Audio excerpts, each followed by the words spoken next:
Hey guys, welcome back to the Charismatic Nerd. So today we're going to have another Art of War video. So this one's going to be a little longer, and the way it's going to work is that I'm going to read a section of the Art of War first, then give you my unsophisticated analysis. And heads up guys, this is my analysis, which is heavily influenced by the commentaries in the Art of War edition by John Minford. So these are not my own original ideas. And I would share the original commentary here, but it would be repetitive and boring, and I can't do that to my fellow nerds. And also another thing, this is just one interpretation of the Art of War. There is so many out there, so don't crucify me if you don't agree. Alright, let's get into it. Victorious campaigns are unrepeatable. They take form in response to the infinite varieties of circumstance. Military dispositions take form like water. Water shuns the high and hastens to the low. War shuns the strong and attacks the weak. Water shapes its current from the lie of the land. The warrior shapes his victory from the dynamic of the enemy. War has no constant dynamic. Water has no constant form. Supreme military skill lies in deriving victory from the changing circumstances of the enemy.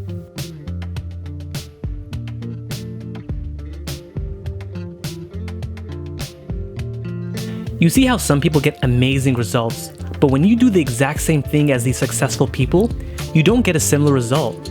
Well, the issue here is that you're following tactics of what was done before, which may not always be repeatable depending on the context, environment, etc. What we have to focus on, regardless of what we are trying to achieve, are the principles, because the principles remain constant. Everything else can change, but not the principles. This is what guys who follow the gurus don't understand. You can't just follow tactics and expect the same results. You need to understand the principles and adapt them to your specific situation. For example, when you understand the principles of being social, how to win friends and influence people, you will turn many different social situations into memorable memories. The same applies to dating, career, personal projects, etc. Focus on the principles and adapt to your situation, and you'll see how each victory in your life is different and unrepeatable.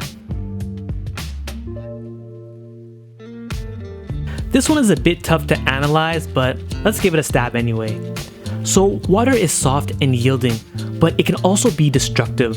So in this case, you want to be like water in being well-rounded, where you can adapt to many situations in life. You can be charismatic, humble, kind, or deal with an uncomfortable situation or conflict head-on. Also, the lower things to focus on in life are being kind, resolving your internal issues, developing social skills, knowing how to deal with fear, etc. Whereas the high things is trying to focus on shallow standards like being an alpha or whatever. So basically focus on what's under your control in life. I could be off here, but this is what I'm getting from this passage. The problem with a lot of people's approach is that they tackle their goals through difficult ways and then get discouraged with the results.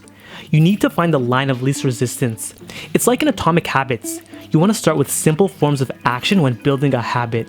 A practical example is the lay 5 bricks per day concept for being more social, which I got from a coworker who got it from a podcaster I can't remember. But the premise is this: engage in 5 small social actions per day, whether that's smiling at a stranger, holding eye contact with a stranger, saying hi to a stranger. Whatever the smallest action you can do it 5 times per day. And for the people who smile back at you or say hi back, those are your opportunities to engage the social interaction even further. That's how you find the line of least resistance, compared to finding the most resistant, which is going up to a random person and trying to start a conversation out of the blue.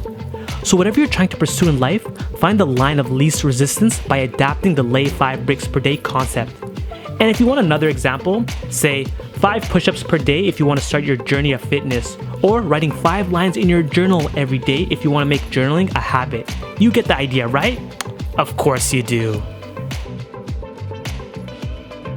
This all comes down to reading the current situation and acting accordingly.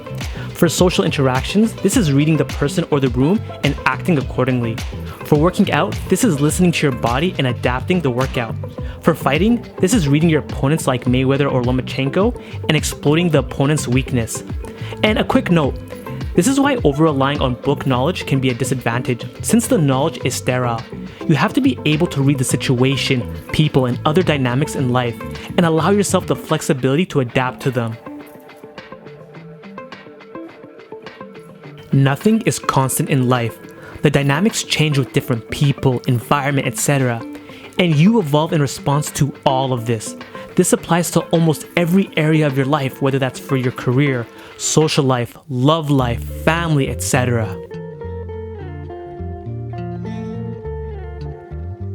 Being flexible and adapting to the current situation. Again, this is why it's key to be well-rounded so that you can be flexible in the numerous situations that will present itself in life. You are charismatic when needed, able to deal with conflict when needed, courageous when needed, kind, tactful, etc. When you understand the principles, you can skillfully understand the nuances of the situation and find some advantage. Like I said so many times in my previous videos and articles, life is simple. But too many of us skip the principles, and I'm guilty of this, and then wonder why our results aren't positive. Mastery of the principles will allow you to gain more out of something compared to those who don't have mastery. For example, a guy who has mastered being social can turn a simple smile into finding a friend or a date. Or a guy who knows how to read can get a lot more out of a book than a novice reader. So whatever it is that you want to achieve in life, just make sure that you master the principles first, alright? And before I wrap this video up, I do want to let you guys know that if you want to read The Art of War and get a lot out of it, or actually get a lot out of any book, I strongly recommend the book How to Read a Book. If you read that book and apply its strategies and its tactics, you will get so much more out of anything you read. Alright, but that's just a little tidbit. But anyway guys, thank you again for watching. Please don't forget to like this video, comment, subscribe to my channel, subscribe to my newsletter, and guys remember, you're not just any type of nerd, you're a charismatic nerd.